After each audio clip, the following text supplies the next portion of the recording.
What connects this software engineer in Northern California to this photographer in Chicago? How is this auctioneer in Tokyo linked to this construction worker in Norway? What does this farmer in Ghana share with his college student in Brooklyn, New York? Food and agriculture affects so many aspects of our lives, down to the very basic, what we eat, what we put into our bodies, but also up to the most global. These two people reveal a map of our food, one local and one global. In California, our software engineer pedals to lunch. Today, he's dining at a unique cafe on the corporate campus. All their food is grown within a 150-mile radius, hence the name, Cafe 150. Since the cafe buys from nearby farmers and ranchers, it supports the local economy and preserves open space. And shorter distances mean less energy to transport food. But we can't get all our food locally. Let's visit a photographer in Chicago. Her subject? A colorful fruit salad with an international cast. Pineapple from Ecuador, oranges from Spain, kiwi from New Zealand, and coconut from the Philippines. Often our food comes with a hidden map. How far did it travel? How was it grown, and under what conditions? Understanding the story of your food means making informed choices. These two men connect to a big question. How do we protect the diversity of species that feed the global community? Here at the Tokyo Fish Market, an auctioneer takes bids on one of the most threatened fish in the world. A single bluefin tuna can sell for more than $50,000 due to rising demand for this sushi favorite. In just a few decades, commercial fishing has brought the bluefin to the brink of extinction. To date, we've already lost almost 90% of the big fish species in our oceans. We are really running the risk of eliminating entire fish populations.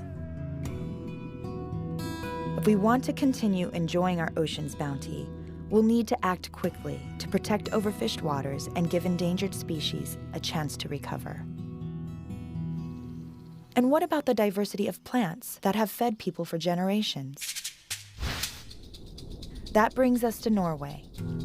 On a remote island near the Arctic Circle, our construction worker is helping to build the largest seed bank in the world. Tunneled into a frozen mountain, the vault will store millions of seeds, representing all known crop varieties. Farmers have always saved seeds and shared seeds and have used that knowledge to really build a very healthy and diverse food supply. Today, that diversity is under threat from species loss and climate change. A Noah's Ark for Earth's agricultural heritage. The seed bank will safeguard our global food supply against human-made or natural disasters. And what do these two women have in common? They're both using agriculture to strengthen their communities.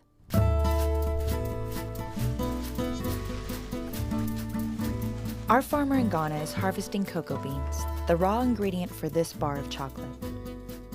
Although chocolate is a multi-billion-dollar business, the average cocoa farmer in West Africa makes less than $1 a day. Her farm is different. She's part owner of a fair trade chocolate company. If you choose fair trade certified products, it's really a guarantee that the farmer got a fair price. Without the fair trade certified seal, you have no idea how much the farmer got. Because this company is fair trade certified, these farmers make enough money to support their families and invest in community projects like this school.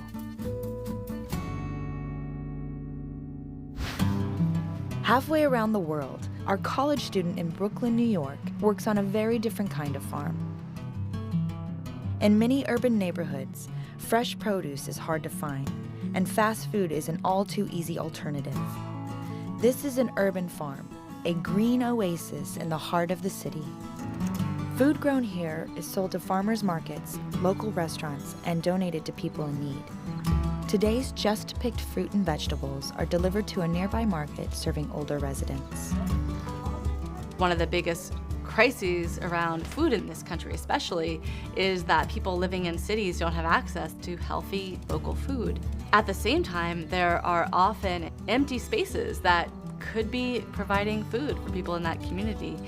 Urban farms are this great way to green cities, to use urban space, and also to address this crisis around health and healthy eating in cities. As we circle Earth, one thing is clear. It's all connected.